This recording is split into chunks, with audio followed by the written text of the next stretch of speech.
I'm just going to ask if everyone can identify a seat. There's a lot of seats up here if you need, and maybe people can let people know that there's room at their table. That'd be great. Please also eat dinner. Let's make it so we don't take anything home, even though the food's really, really good and I really do want to. Please enjoy.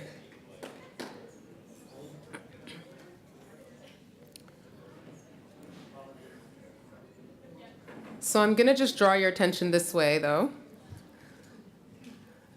So welcome, everyone. Thank you so much for coming. This is the first within the GTA of a series of consultations, community consultations regarding street checks, a review on street checks, otherwise known as carding, the independent review. And I'm not going to say too much about the details of that. I'm going to leave that to Justice Tulloch, but just to welcome you and to say that there are a series of these meetings. We hope that you might even be inspired to come to more than one. We hope that you spread the word. We hope that the next time you come, you bring friends, colleagues, your network. We intend to be finished in and around 8 o'clock this evening, so we're going to be moving through our agenda here. And so I don't want to hold you much longer before I go ahead and introduce Justice Michael Tulloch, who is the independent reviewer of the street checks process. So, Justice Tulloch, thank you.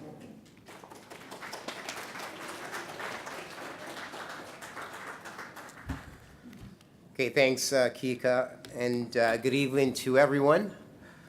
As you've heard, my name is Michael Tulloch, and I want to thank you for coming to speak with me this evening.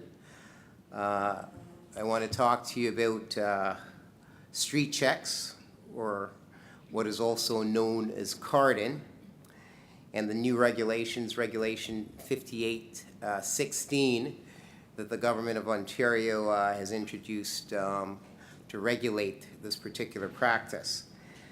Now, I'm grateful for the opportunity to meet here, and we want to thank all the generations of people who have taken care of this land since time immemorial. And specifically, I want to thank the Jamaican Canadian Association for facilitating this meeting and allowing us to use your space.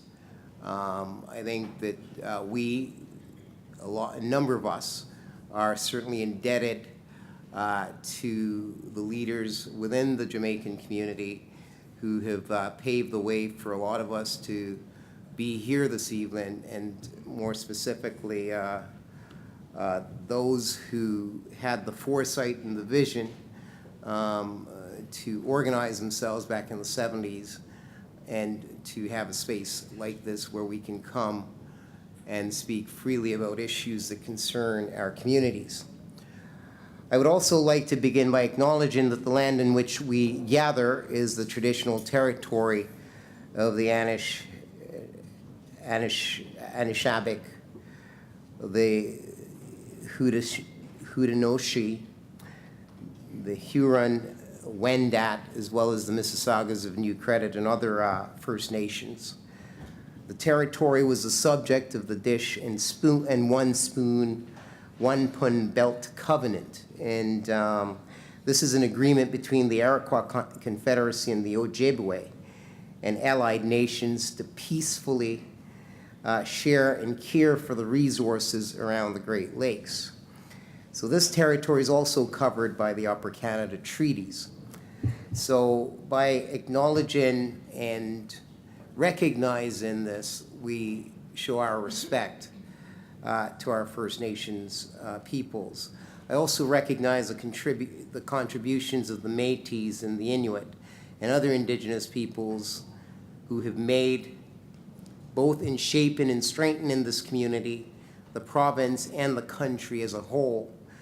Today, the meeting place of Toronto is still the home to many Indigenous peoples from across Turtle Island, and we're gathered here, and we're grateful to have the opportunity to work within this territory. Now, by way of background, on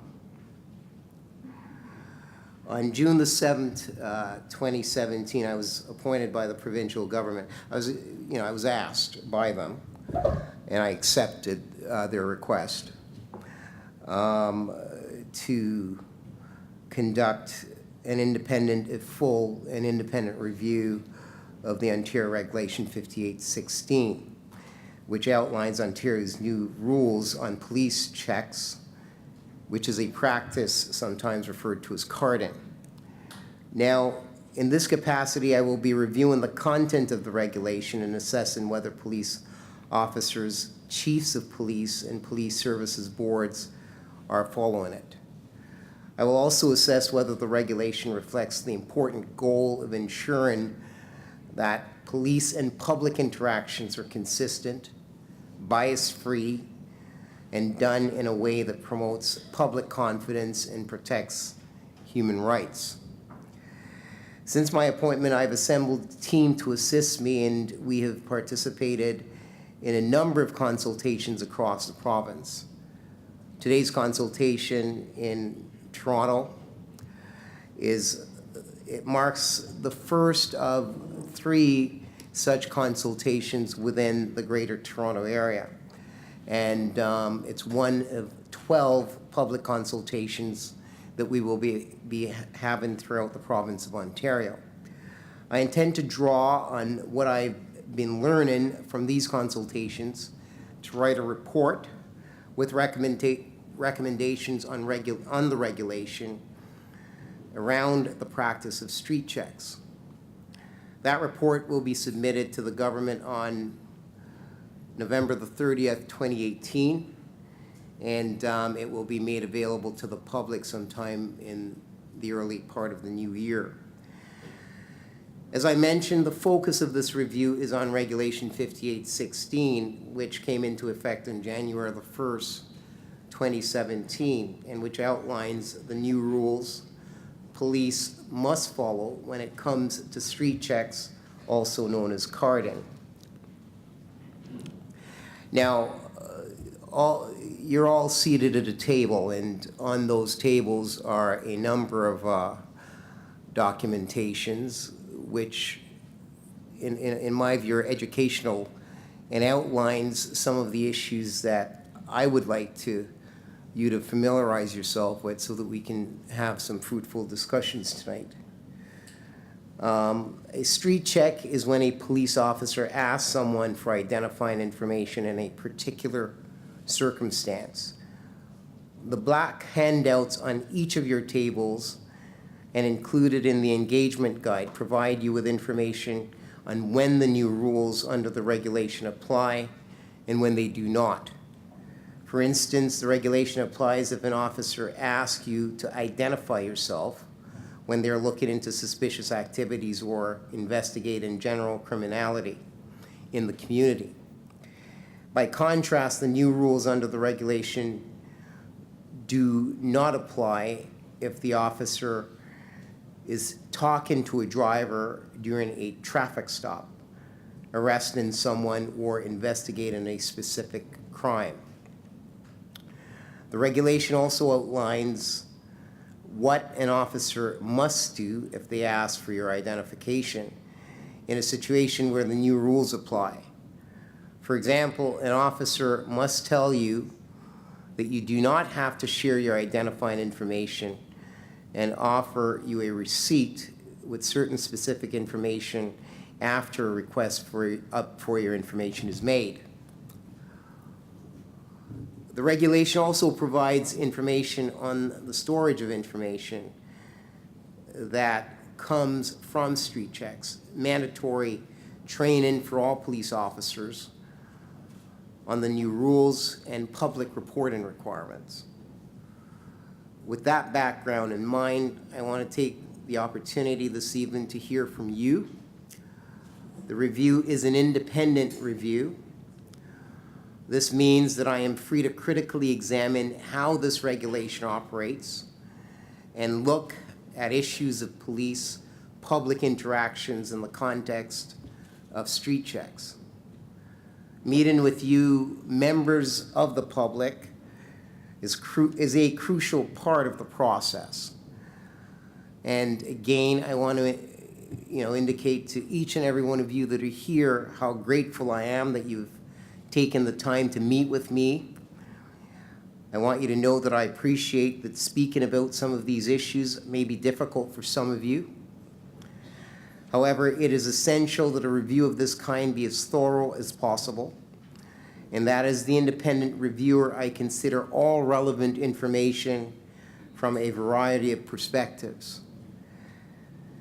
And what I can assure you is that I will do exactly that. So I encourage you to participate, and so long as you participate and offer your perspective, your views will be reflected.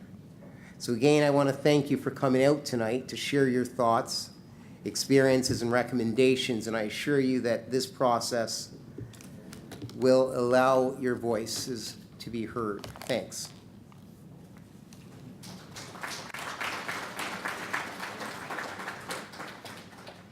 Thank you, Justice Tulloch. We have an opportunity to just get a welcome from the president or chair of the JCA who's with us, Adoma Patterson, who will just kind of welcome us, and I missed that opportunity earlier. So Adoma, if you would join us. Thank you.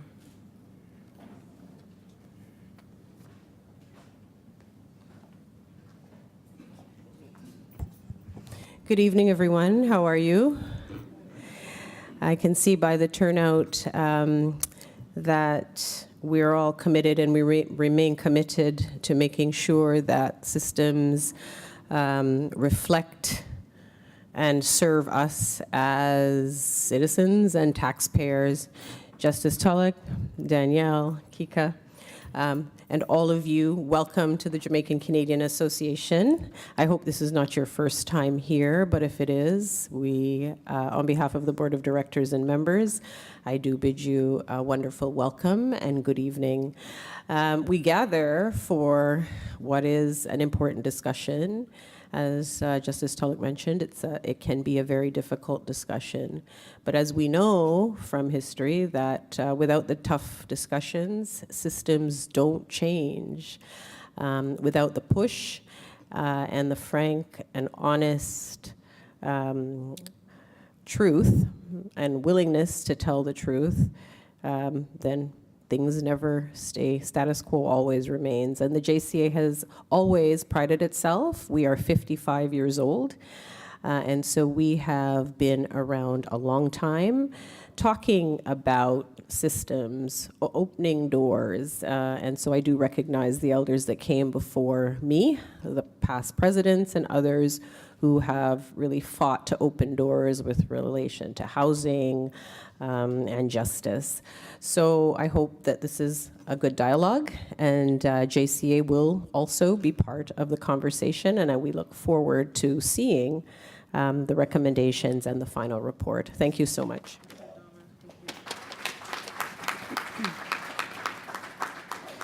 Thank you, Adoma. And again, thanks to the JCA for having us.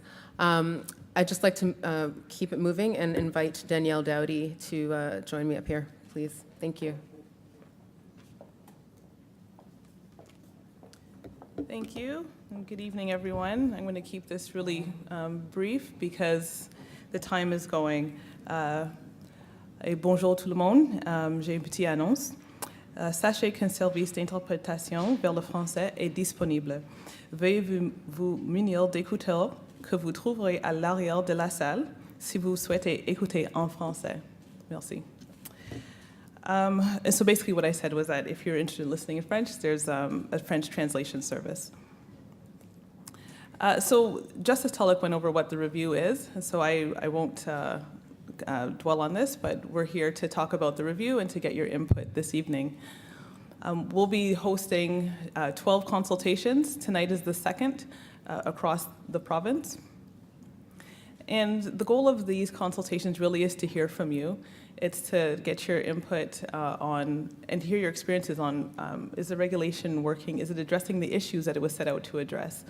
and what is the effect or the impact of the regulations as it's being practiced right now. As a note and a disclaimer, the review, we're not here to resolve individual cases, but we do appreciate you sharing those cases with us because they do inform our recommendations in our report. But individual scenarios with police officers or interactions, we are unable to address or resolve. And so the agenda for this evening, we're a bit behind, but as soon as this introduction wraps up, you're all at your tables already. We're going to have a little discussion. You've got all your consultation materials. You're going to see members of our review team will be sitting in on some of your conversations. Please don't pay attention to us. We just want to hear what the conversations are like to help us get a sense of what's being discussed. And then afterwards, you will elect a spokesperson to go over what was discussed at your table, and we will report back to Justice Tulloch, who will be up here taking notes. We are on social media. So we're on Facebook. This is actually live streaming on Facebook right now. Our camera folks are at the back. If you do not wish to be on camera, just avoid the gentleman standing there. Also, we're on social media and we're live tweeting. And so if you see us taking photos, that's where it's going. You can go on any of our social media platforms to see what it is. If you don't want your photo taken, it's not an issue at all. You'll see myself, Prasanna. Where's Prasanna? Right there, he's waving. So if you see Prasanna or Peter Rehak, Peter, if you could just wave. If you see any of us taking photos, that's what it's for. It's for our social media. So again, just let us know if you want us to move on. And that's it. Yeah, thank you.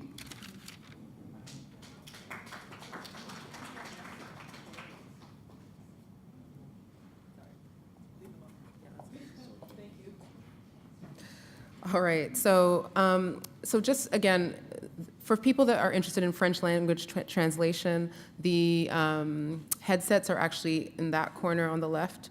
And even if you just need sort of support with hearing in general, they're a great idea, so feel free to use them. Just wanted to let you know that tokens, TTC tokens are available at the registration desk, so if you do need tokens to get home tonight, please see our registration team.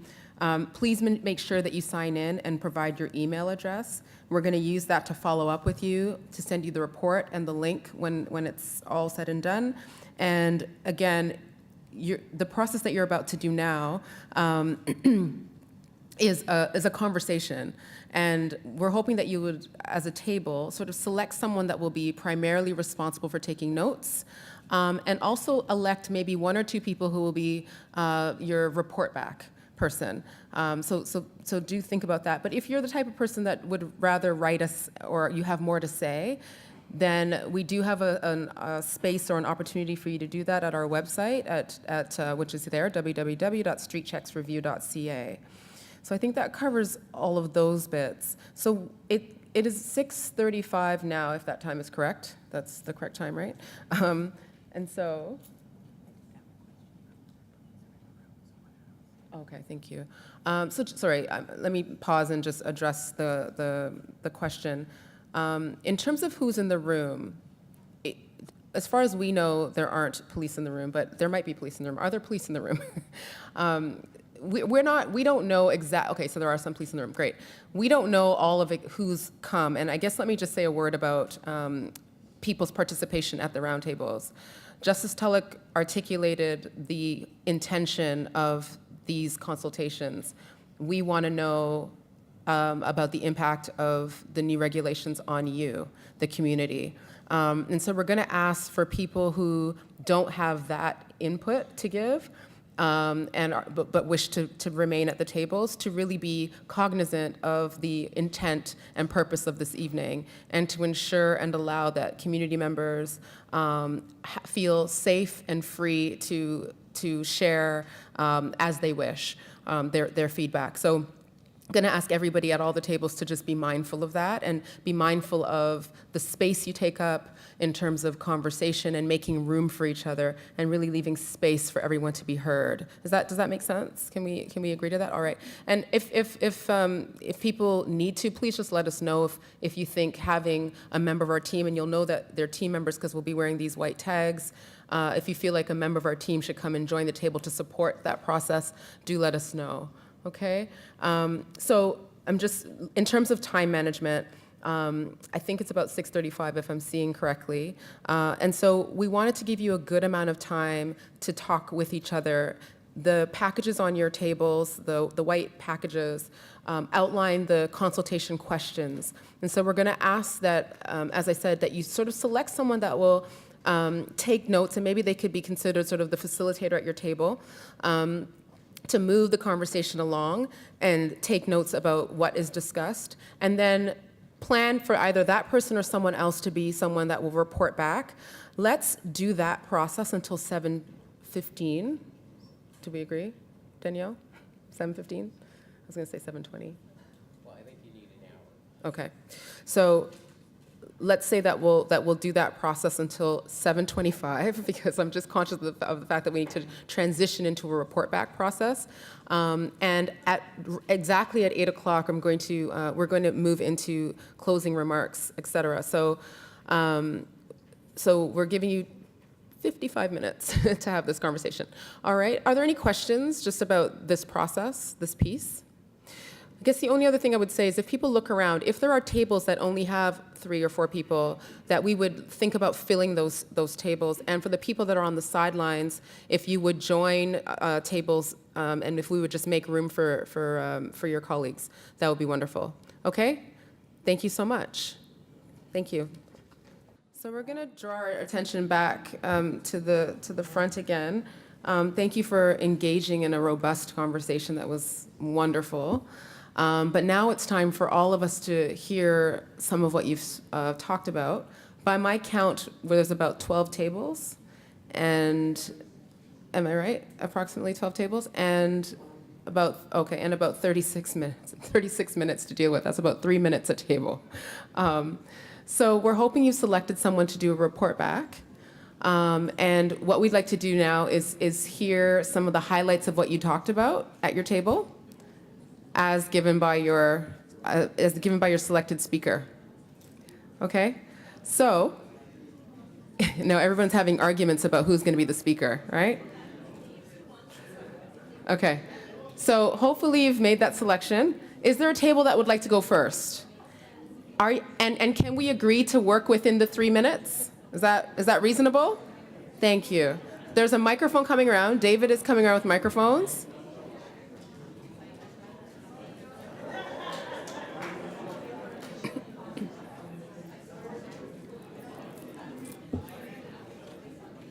Okay. So I'm just going to ask if we could get some order. Thank you so much for the excitement. We're pleased. Okay. So our first table is ready to present. If we could have attention to that person. Good evening, everyone. Thank you. Go ahead, sir. I'm not even sure how I got here, let alone to be the first table to speak. And I'd like to know who this young man is that gave me the mic.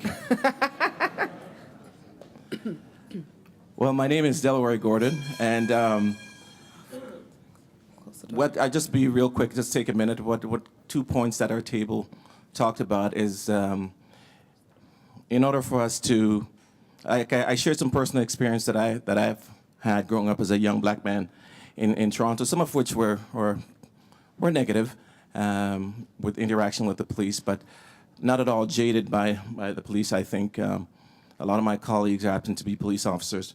But nevertheless, I think in order for this to work, perhaps we need to change the negative stigma behind calling it carding. I think every effort should be made to change that. We have to do other things to educate the public. Let individuals know what their rights are, and I think a greater effort should be made by police services to ensure that this happens, that individuals know what their rights are, because in order for this to work, in and of itself, I think personally it's a good way to gather information, because ideally, if we want our communities to be protected, if it's coming from an honest place, I think it can be effective.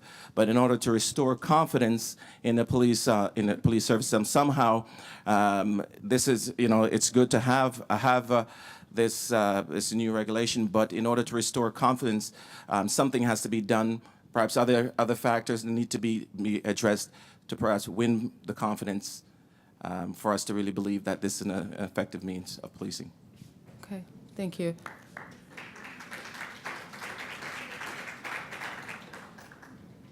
So, sir, does that reflect sort of the full conversation at your table, or is that the highlights of the table? Okay, thank you. No. Okay. Thank you. Well, the conversation had to do with, again, restoring confidence, and we do believe that the confidence will be restored based on the results of the process. And I do believe that it will take some time. It will take some time to restore confidence. It will take some education. Education is a very, very important piece, I do believe, that will come out of this whole process, educating the public and the police. The fact that the public have to have a clear sense of the do's and don'ts, the rights and wrongs, and even for the most part, we need to know our own individual rights. Before I came in here, I had no idea that I could actually refuse to give the police officer my information if he stopped me on the street. There's always that sense of fear. And again, based on the experiences we've had, the stories we've seen on television with respect to what happens in the United States, there is that sense of fear.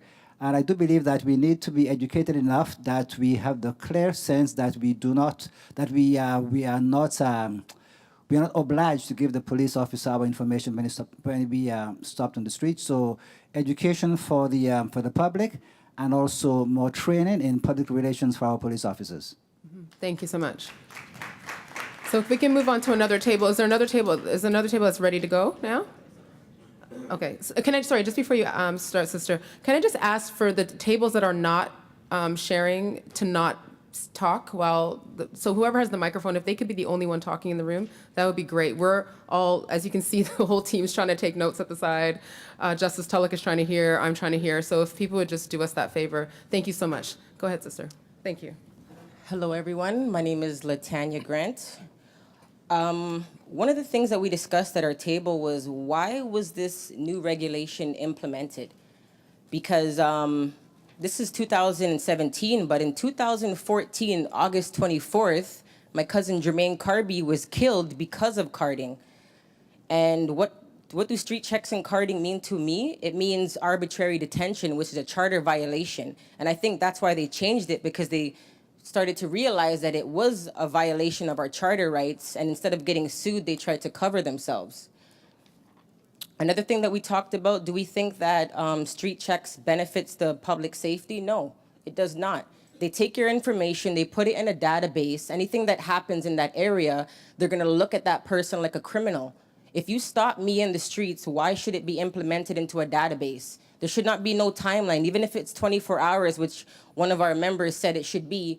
How do we guarantee that it's removed after 24 hours? And why is it even why is it in the database in the first place if we've never committed a crime? Our thoughts on receipts. What does a receipt tell me? Are the police even gonna follow these procedures of giving us receipts? They racially profile people, they stop them, they shoot them for no reason. My cousin was shot because he was a passenger of a car. So he was carded. And I see that this says that if you're a driver, they can talk to you. When my cousin was shot in 2014, August 24th, they spoke to the driver. They asked the driver for his license, registration, insurance. The driver provided that. They even went forward to, I guess, administer a breathalyzer test. The driver passed that. Once that traffic stop was done, they should have let the car proceed, but then they carded my cousin. They made my cousin come out of the car, shot him 3 times for what? When he was just going to get Burger King 5 minutes from his house. So police should not be able to talk to you for no reason at all, unless you're an officer that is a community officer, which was mentioned by this man. You live in the community, you speak to the community, you have a relationship with the community. You don't live, you're not an officer in Peel and you live out in Oshawa. Think about it. If you're an officer that lives in our community and you harass me and you know that I might see you at the grocery store, you're probably not gonna harass me, right? But if you know that I'm never gonna see you in my city, you're gonna harass me. For the next part, that if that you're allowed to refuse to give that information, most black men are psychologically detained. Even if they're not arbitrarily detained, they feel inferior, they feel intimidation. How do I know that if I say, officer, I don't want to talk to you, and I walk away, I'm not going to get a bullet in my back? So these are the things that it's never going to change unless officers live in the community or just don't talk to us for no reason. Unless I come up to you and officer, I have an issue, don't talk to me. You don't have a right to talk to me, and I don't have to talk to you. But because my cousin died that night in 2014, and it took them 3 years to implement this regulation, someone died because of that. So we now have a $12 million lawsuit against the Peel Police because my cousin's charter rights were violated. So when I talk about this topic, it's very pressing to me because my cousin died because of this. He was a passenger of a car that should be alive today, but carting killed Carby. And that's all I have to say. Thank you so much. Thank you. Thank you very much. Thank you. Can we have another table, please? Thank you.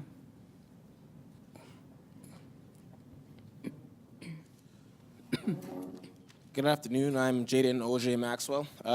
In my group, a few important topics we touched on is the education of the youth. I feel like it's right off the bat a negative kind of stigma that if you see a police officer, man or woman in a badge, there's the, oh my goodness, what have I done? Right off the bat, we all kind of came to the consensus that being in that negative mindset, there's not going to be a positive outcome out of it. So I feel like there should be a huge movement, or we feel that there should be a huge movement and progression of parents, community activists, teachers, whoever it is that has an impact or a hand out to the youth, to be able to start teaching the youth that just because a man or woman in a badge is talking to you doesn't necessarily mean that you have to be afraid, or you have to be defensive, or you have to lie to them to defend yourself, because right off the bat, that may stir something negative out of nothing that would have been possible to become negative. We also felt like there was a big need to create a sense of accountability and a balancing of the power. I was me personally that said that once somebody does achieve that badge or that uniform or that utility belt, regardless if it's a said thing or if it's an acknowledged thing, there is a subconscious idea that, I am a figure of authority. And with that, everyone's a human. So whether or not someone chooses to use that in a negative light or use it in a positive light, that's completely up to that person's mental standpoint at that point in time. So I feel like holding a certain level of accountability towards people with that power and giving a lot of thought and attention to what that power means and the responsibility behind that power is huge, and it shouldn't be overlooked. We also touched on the importance and the positive impact that it would make for communities to allow police officers, or maybe not necessarily to allow police officers, but for police officers, men and women, to begin to do things again, like interact with the youth of the community through things like teams and sports and soccer teams and football teams. And that way, it's not necessarily a police having to know who you are by asking for your identification, but it could be, I remember you from 3 years ago when we played soccer. So there's a relationship. There's not you're a name or a statistic. You're a human being. And, I feel like bringing it back to human interaction and bringing it back to the fact that at the end of the day, before the badge, before a criminal, we're humans and we're interacting on a human level. I feel like we could simplify a lot of very complicated and unnecessary interactions, and it might not have to be as bad. One other thing, I feel that, or we feel as a group, my apologies, my group felt that there are things that are overlooked, such as cultural differences. In some cultures, it may not be polite to look somebody in the eye, or it may not be polite to shake someone's hand. So if a police officer isn't aware or educated on the different cultures that are surrounding them, or the different things people do or don't do based out of how they were taught, not necessarily disrespect, they may not necessarily be able to use a certain level of discretion and be able to distinguish whether or not somebody is genuinely disrespecting them and if I should crack down on them, or if somebody is just being the best person of them they can be. So I feel like there should be a huge push to be able to give to, accredit different cultures, different practices, and to give respect to those practices. And just because somebody isn't in their place of origin doesn't mean they don't have the right to practice their culture and to respect their culture the way they were taught to. So I thought that was huge too. And we also feel that it would be a great thing to be able to instill community leaders in the community to be able to be the voice of reason to contact the police or to be able to have a sit down if there is something going on in the neighborhood. There's not, to my understanding, and from what we found out, there isn't really like always one woman or one man that can be the forefront and can represent his or her community and ensure that the people in the community not only feel safe, but their voice, their concerns are heard, their complaints are heard. A lot of times complaints are just forgotten. If we don't think we're gonna get money on it, we don't think it's worth anything. But if there's a community leader that has a specific list of the complaints, concerns, all that kind of stuff, I think that we all think that would be a bigger impact on just things going in one ear and out the next. Thank you. Thank you so much.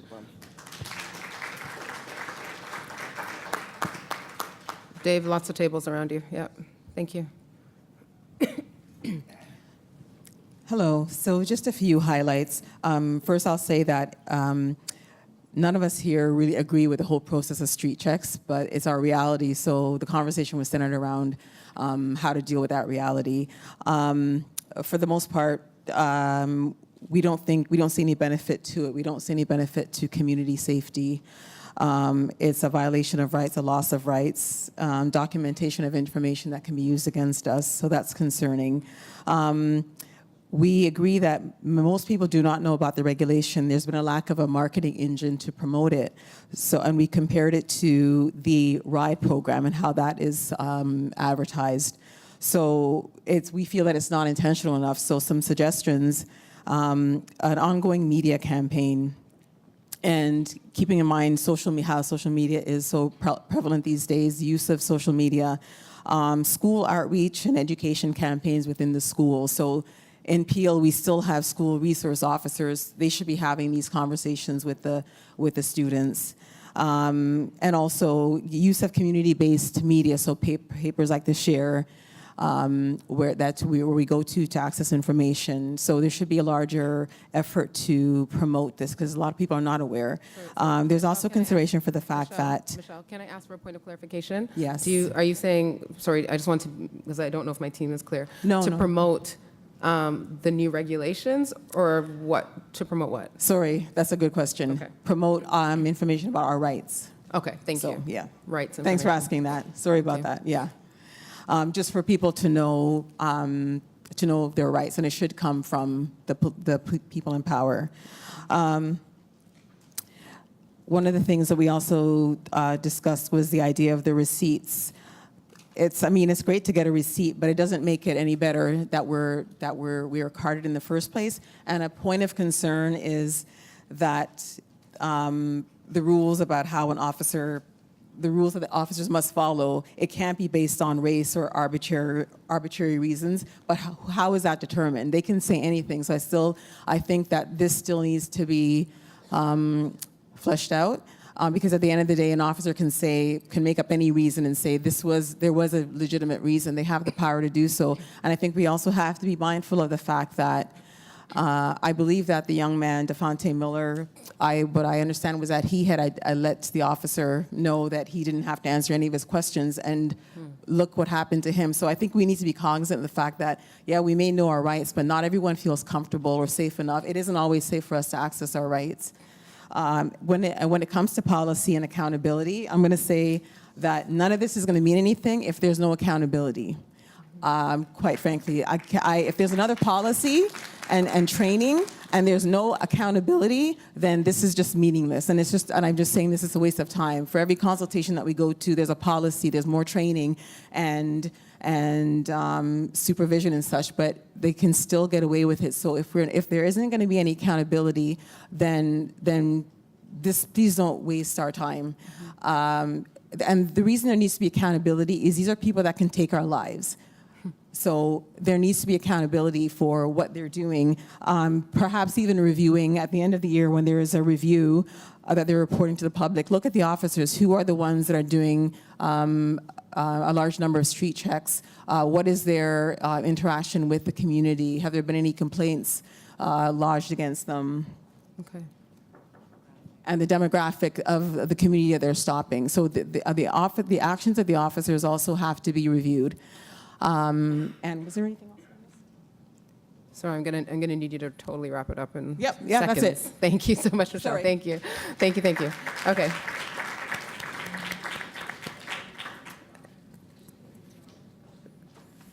Thank you.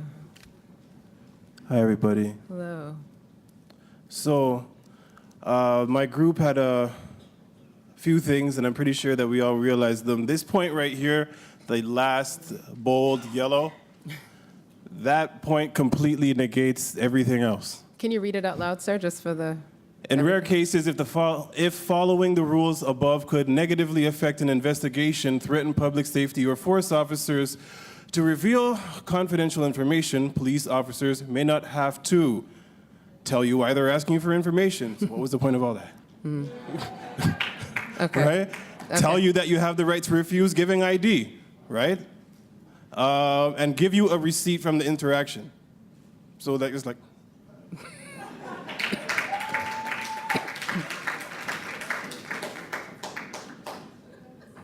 on that, sorry, that was just for, dramatics. But on this thing right here, it says that if there is an active, what am I saying? If they're looking into suspicious activities, if they're gathering intelligence, or if they're investigating general criminal activity in the community, what the hell does that look like? Nobody knows what that looks like. If there's caution tape up, we know what that looks like. If there's no caution tape, we have no idea of knowing that this is the time that we can actually go and communicate with these customer service agents, for lack of better words, with weapons, right? So I would suggest that just like when the ice cream truck comes into your neighborhood, you hear the ice cream truck. You know his tone, it's the ice cream truck. You have the choice. Do I run out and get some ice cream? I'm gonna keep myself inside and tell the kids no, right? So I think that the police cars, because they're equipped, should have some sort of special community siren or something in the parking outside down the neighborhood, let people know, hey, Community Investigation Patrol is here. If anyone has any blood cleats, something to say, step out your house now and go and talk to them. It's not the regular sirens that are here to scare you. You know what I'm saying? The next thing was,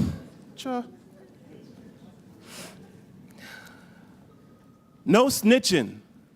Is everybody familiar with no snitching? Please put up your hands if you're familiar with it. Okay, this is stupidest thing I've ever heard of. How are we gonna say, no snitching, no snitching? Oh, solve our murders, but I'm not gonna help you.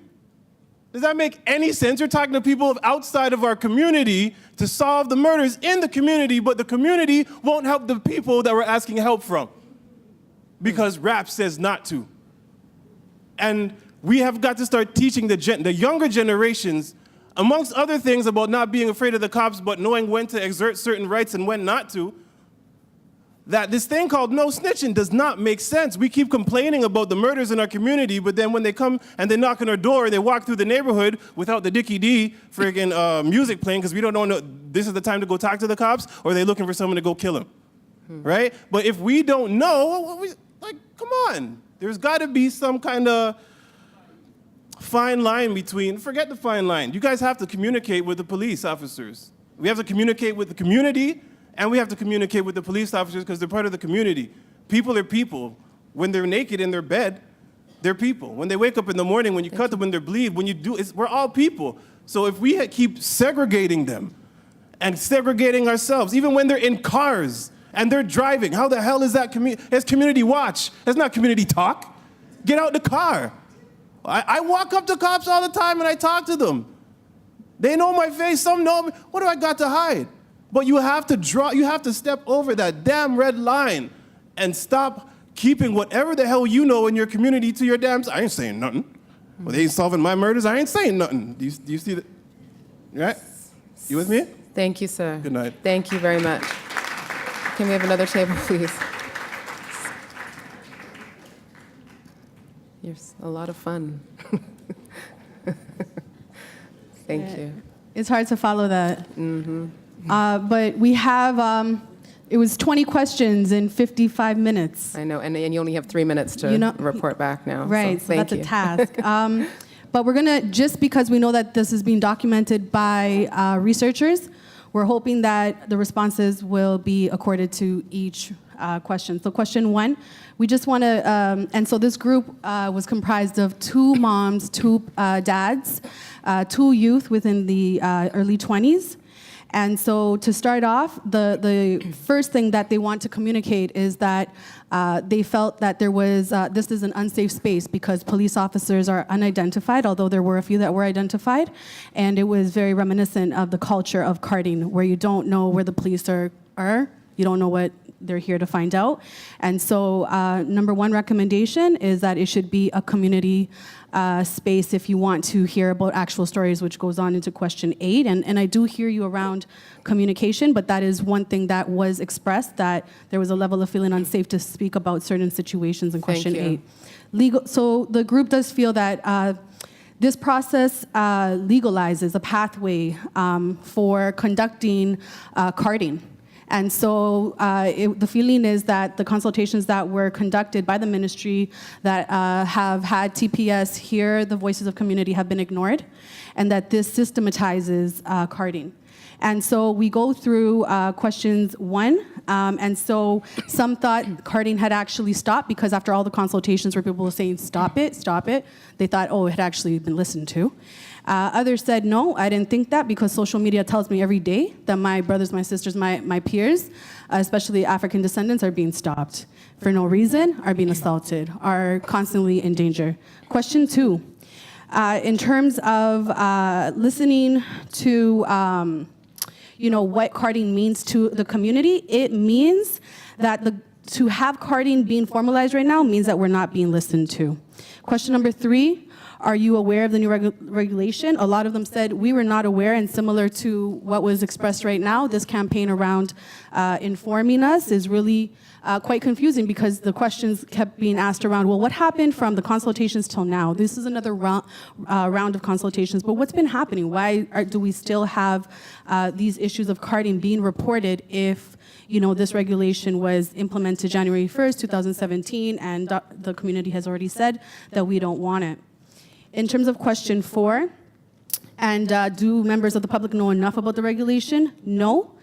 When we move on to police stops, do you think that street checks carding have any benefits when it comes to public safety? Overwhelmingly, speakers A, B, C, D, E all said no. They feel that this is limiting their movement within community. Similar to what the brother before me said, they don't know why the cops are in their community. There is no ice cream ring, right? So it limits where they want to go. If there's a car, parked up in their community, they're scared. They're scared to walk there. They're scared. There's a Weston Road area, Jane and Finch community member, and they're expressing that they feel limited within their community to move. So there isn't a benefit if you know that it could mean being stopped means your life is stopped. Can you work with 30 seconds? So the overwhelming message in 30 seconds is that this process gives a glossy version of what has already been happening. The receipts are not streamlined, so different police different police divisions have different forms, different receipts. One can be a business card length, one can be a one-pager. Where are the notes that are being put into their files? What is the process for being able to obtain that information? Do people know that accessing the Office of the Independent Police Review Director with a complaint means that you can not access that information once the investigation has been conducted to, let's say, pursue a human rights case. So why are institutions that lack trust of community because they have not put that human-to-human contact being included in a process that is calling on trust to be built in community by the people that have broken it? So there's just a lot of work to be done. Thank you very much. David, do you know which table you're going to? Can we have, we've got two up here. Thanks.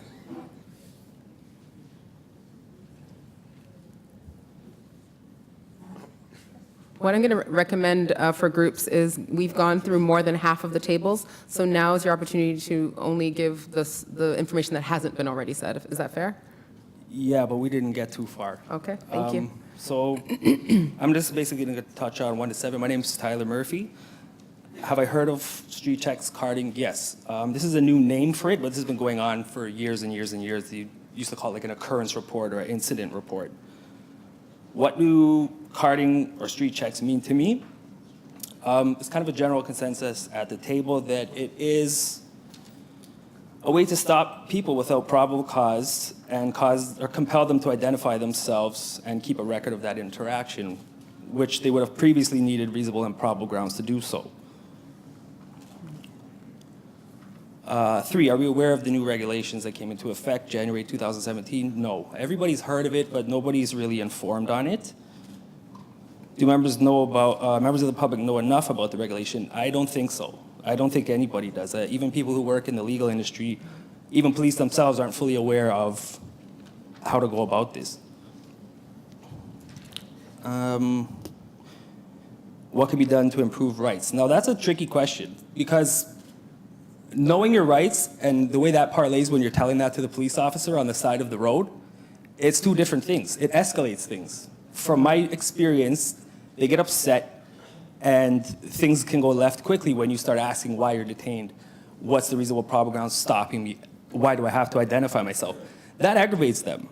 They don't sit there and explain to you why and refer to laws. It generally sets the tone for the way that interaction is going to go. Do I think street checks carding have a benefit when it comes to public safety? I think if it's done properly, yes, it would have. Because there is people out there who are up to things that haven't been caught yet. Now, that's if it's done properly, which I don't believe it is being done properly. When should police stop and talk to people in the community? When they have reasonable and probable grounds to do so, not just because you're there. They do pull into a community and just everybody who's within a certain age or demographic, you're getting carded. It doesn't matter why, you're just because you're there. So I don't believe that it should be when they have grounds to do so. What obligations do the police have when they stop and talk to people? They need to be friendly. They need to identify themselves first. If they're coming to you to just card you for no reason, they should identify themselves first. They should share their information, and maybe they will have you let your guard down a little bit, and you identify themselves. They should ask you, they should answer why when you ask, why am I being stopped, or what's the reason for this? And that's my take on it. Thank you. Thank you. Thank you very much. Another table that's willing, there was another table up here, Dave, right here, so you don't have to travel. You're welcome. So I'm not going to go through the whole questionnaire and all that, but we, first of all, we really want to touch on the first point, and that is looking into suspicious activity. The problem with this is that we've all been socialized to know that black and brown people look suspicious, period. Full blank, stop. Okay, so this is actually not really, a public policy. This is a matter of perceptions, okay? And in addition, one thing that Harpreet mentioned is the fact that people who are being trained in police foundations, they're being trained militarily, and these are supposed to be public servants. So there's a difference between being a public servant and being a military force when you're dealing with communities. You just can't have that. So you got to pick a side. If you want to be the military, then be the military. But then we're going to have this. This isn't going to work. If you're saying that you're a public servant and that you want to work with communities, then we need to throw this away because this is not what we're saying works. We keep telling you what works and no one's listening. this isn't what works.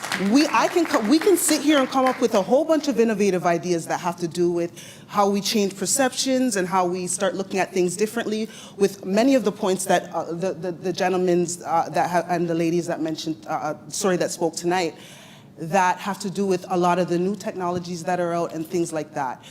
And we don't do that. We still try to focus on things like this. And so I think that we're looking at the wrong thing. Why is this our responsibility as the community when it's the police who are going about this in the wrong way? Now we have to sit here and brainstorm and do this when it's the police who need to be retrained and the police who need to have a new way of going about doing things. It's not our job. It's not our job. And a lot more of our rights are actually being violated when it comes to multiculturalism, when it comes to all of these things that are founded in the Canadian Constitution. This is ridiculous. So for me, I just think that we didn't even get to go through the full questionnaire because we were just stuck on, wait a minute, what's going on with all of this? Like we couldn't even get through it because it's very contradictory and there's a lot more that needs to be done. You know, a gentleman said these are customer service agents. They are. If you're gonna give me a receipt, you're not a public servant anymore. Proof of purchase? So I'm just a number and you're the guy at the front. So if that's what we're gonna do here, that's what we're gonna do here. But you guys are lying because you keep coming and having this food and like, no, stop. Which one are we doing? Thank you. Thank you. Another table? Which table hasn't gone yet? Oh, you got it? Okay, thanks.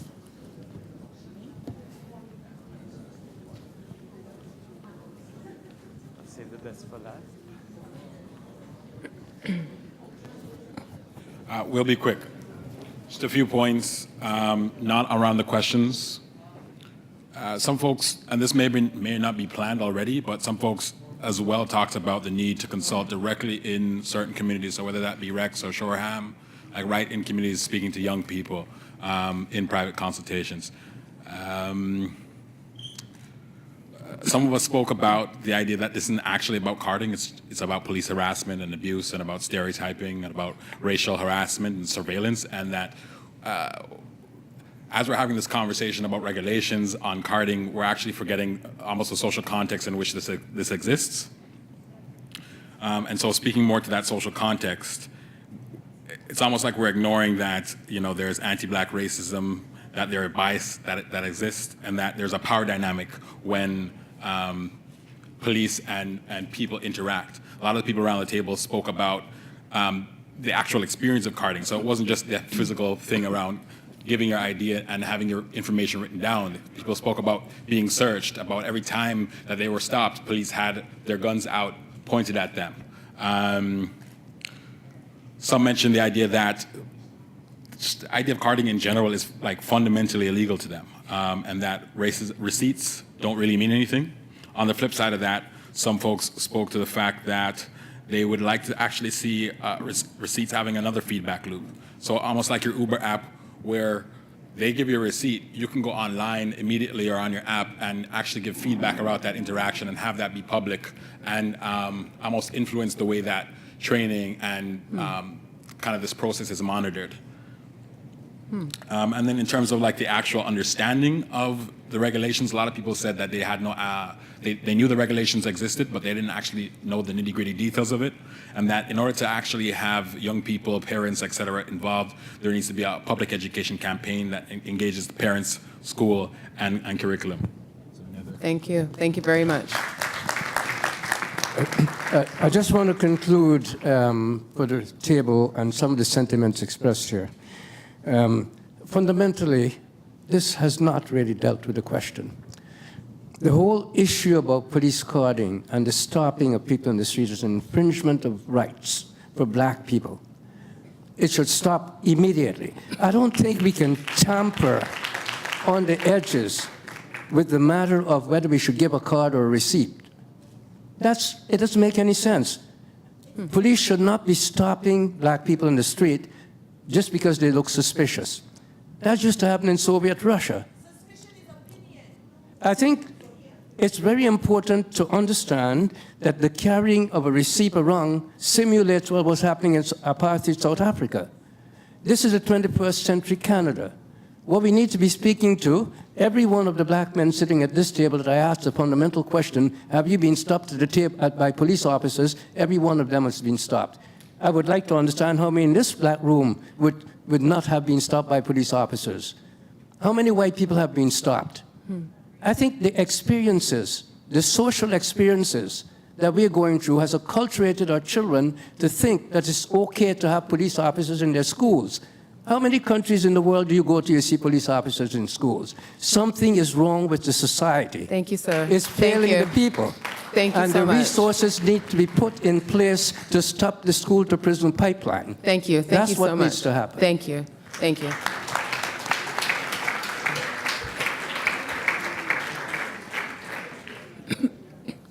Hello, my name is Makira Peter. I just want to say that app idea is very doable. You should bring it to the police. It only costs about $30,000 to build. One thing I can say is that we can't deny that there is a need for regulation regardless of what it is called. Carding is subjective. I live downtown, I'm black, I've been pulled over, I've been stopped multiple times. If I get stopped now, it doesn't really mean anything to me. You know, we look into it, but then there are some people that they need to be stopped. There needs to be some sort of regulation, and people forget that police officers are regular people who have to make money.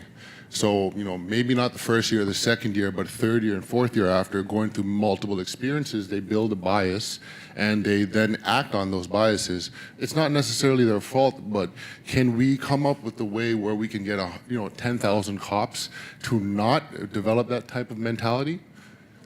Because I haven't found that question yet. I went to school for criminology. I had the opportunity to be on the independent police review board because Jerry McNeely is my uncle.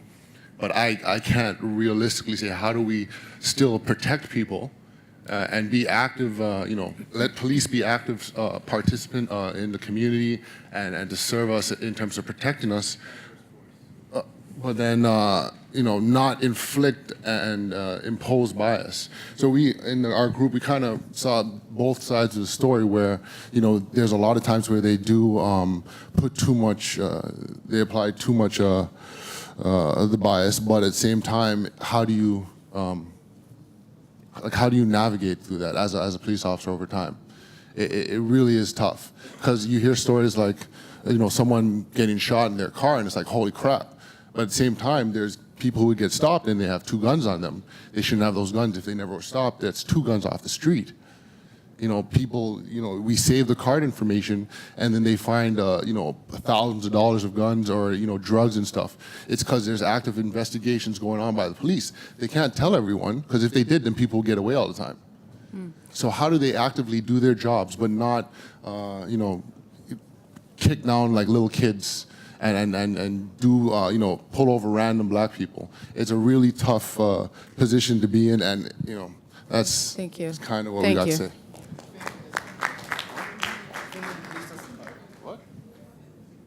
Dave, can you take the microphone, please?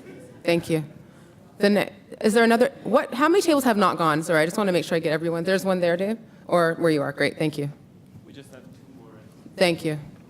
Hey, my name is Jordan Clark. Most of the speakers at my table are gone now, but we spent the majority of our time speaking about our experiences, and those experiences being very subjective. The times that I've been carded have always been in areas where I wasn't supposed to be. They're areas that were supposed to be too nice for black people. I've been carded in my driveway. I've been carded in my driveway, yeah. I've been carded in nice areas in the States while riding my bike through communities which are deemed to be too nice for black people. But to speak on or to build on the conversation from the second last table, it's fundamentally a racial issue. It's fundamentally a carryover of the activities of slave patrol from the late 1800s. If you look at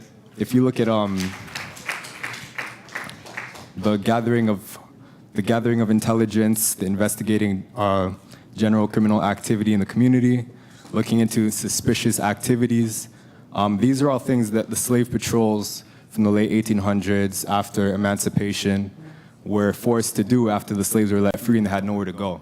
So communities where police are coming in and they have absolutely no reason to be there other than upholding statutes and not upholding the law, and the law being focusing on maintaining the health and the prosperity of the physical body and the property, as opposed to maintaining a quota, is something that needs to be addressed by police officers. And that's a fundamental change that needs to take place within the police stations themselves. Because until we address those issues, things aren't going to change, and we're going to keep getting legislation after legislation after legislation, but the fundamental issues will stay the same. Thank you so much. Thank you.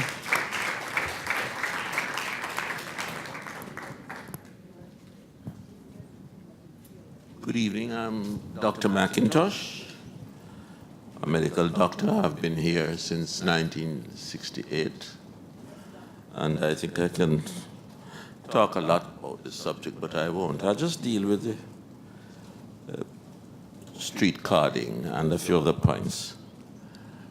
The carding is totally uncalled for. We don't need the carding.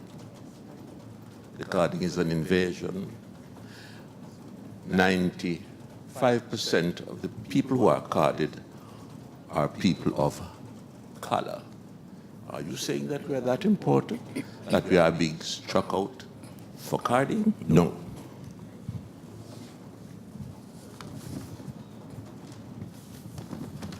Accountability. If we do not have some accountability by the police when they stop the person, and they are so-called punished, and I don't mean they're put off from work and they still get their pay. That is not punishment. They have to have some form of punishment.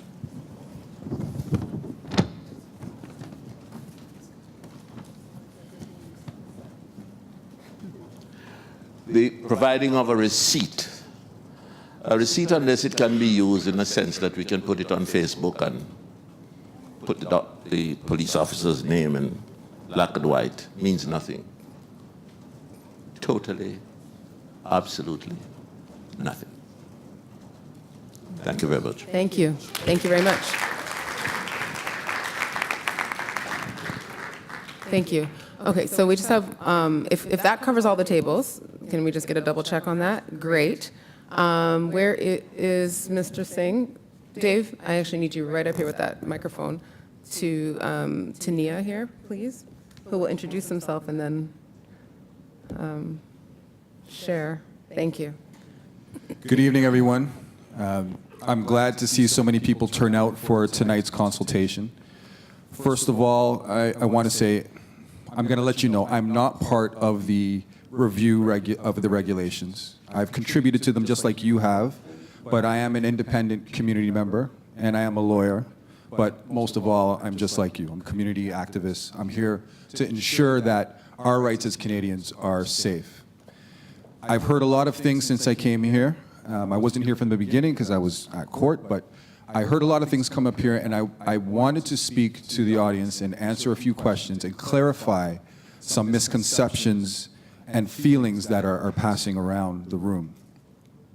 And in order to understand what I'm saying, it would take a lot of experience in, first of all, being carded, which I have been, but also negotiating and speaking with the Police Services Board, the Ontario government, and the Ministry of Community Safety. So what I'm going to explain to you, I really want you to pay attention and take it in. Okay. So first of all, these regulations that we have here, they are not a new law. They are not a new introduction to formalized carding. What they are is a synopsis of Supreme Court decisions and the Charter of Rights for Canada put into a format for police officers specifically to learn from and follow and govern their actions with the community. I know it seems like it's reversed. It seems like these were put to legalize carding. They are not. Under Canadian law, primarily under the Charter, everyone is free from arbitrary detention, Section 9. you have a right not to be arbitrarily detained. If these regulations were to be struck, you still have the right not to be arbitrarily detained. Under Section 8, you have the right not to be unreasonably searched and any property seized.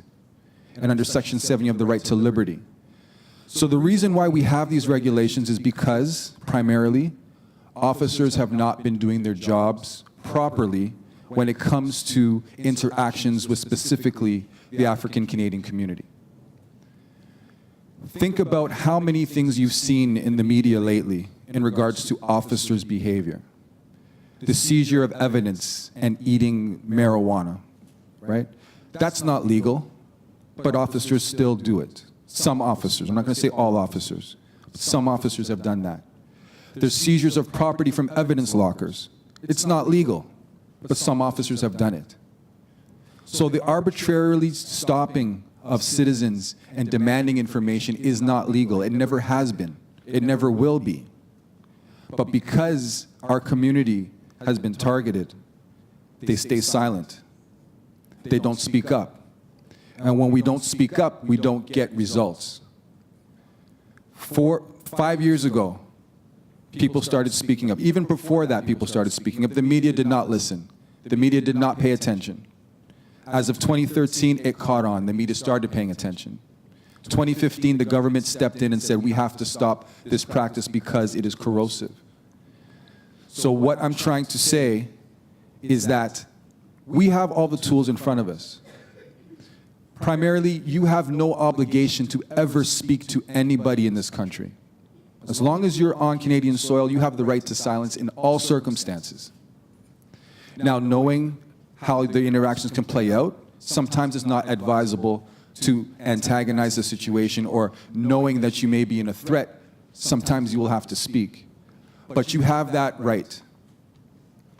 What you have to do is remember the officer you're speaking to, know their badge number, so you can lodge a complaint. Because without complaints, things don't happen. This review is here because the community has complained. Legal professionals, community activists came out in force from 2013 on at Police Services Board meetings and ensured that these policies were put in place to govern the way the police interact. I've heard a lot of talks about receipts. Receipts are useful for this reason.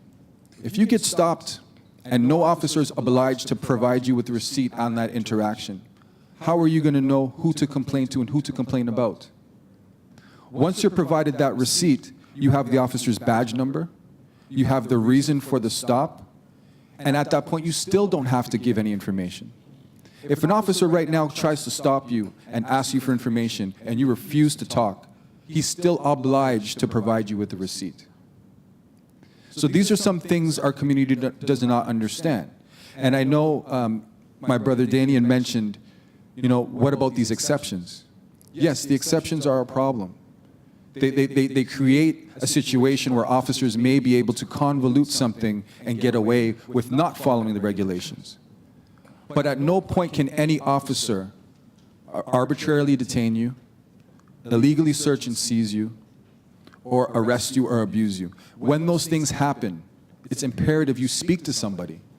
You have to contact somebody you trust in the community that has connections with somebody such as myself or other lawyers who are willing to provide the fight for you, willing to take these tasks to court through the OIPRD, through the Human Rights Tribunal, through any of the police agencies. So what's most important that you take away from today is you have a provincial government right now that is willing to make these changes, that has made these changes, and actually has followed up on these changes. The regulations were put in place already. This consultation is because the provincial government, justice, people in the justice community understand there's still a problem that's existing. I know personally of cases of people who have told me, I've been carded, I've been stopped.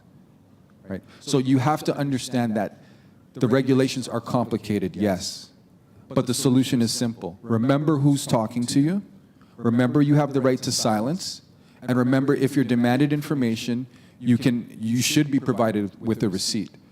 And for those people who are guilty of something, if you're guilty of something, the cops will arrest you.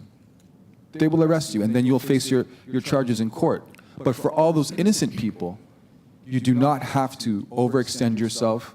Stand strong, be respectful, don't put yourself in a bad situation, but understand only through complaints process will things ever change. Thank you, Nia. Okay? Thank you. And I'm willing to stay back behind to answer any questions beyond this meeting. Thank you. I just want to, before Justice Tullett comes to give us some final thoughts and we close the meeting, I just wanted to thank everyone for this process this evening, for the way you conducted yourselves, for helping me stick to the timelines, for the quality of the conversation. This has been extremely helpful.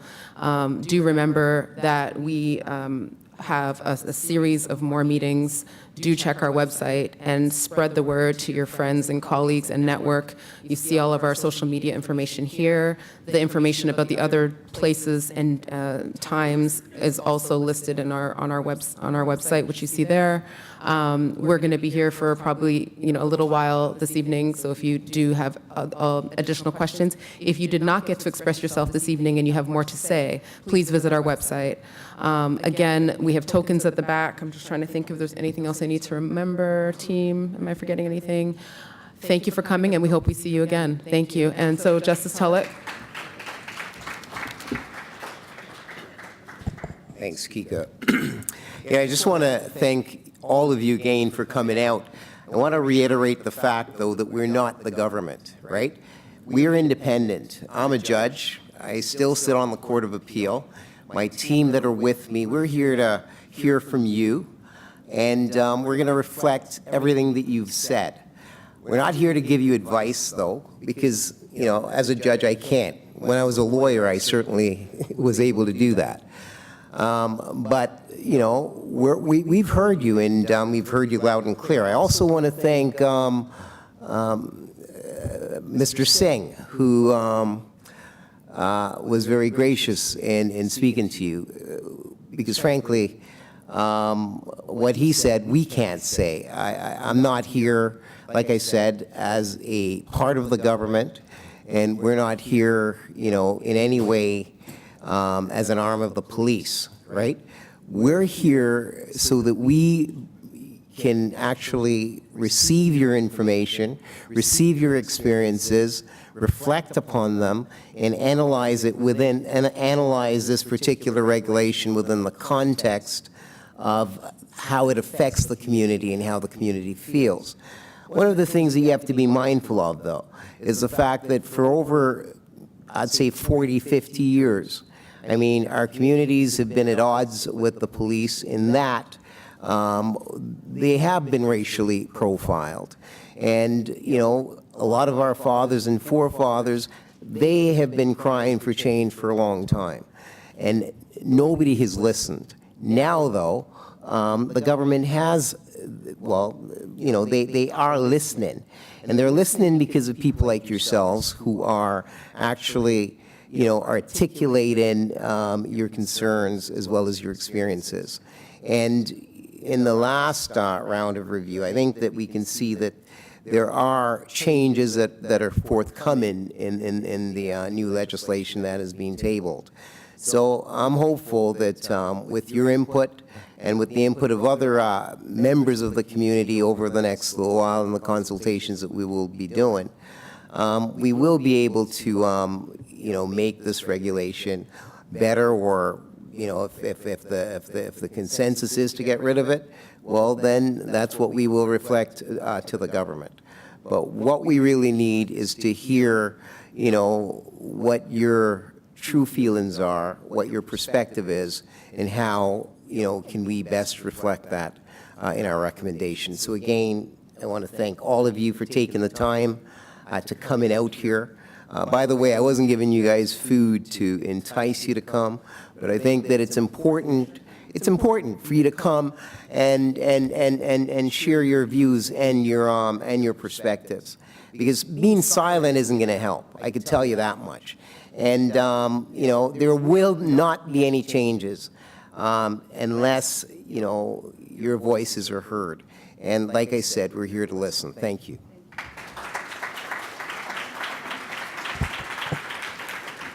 And with that, we bid you good night. Thank you so much for coming. We hope to see you at many more. Thanks.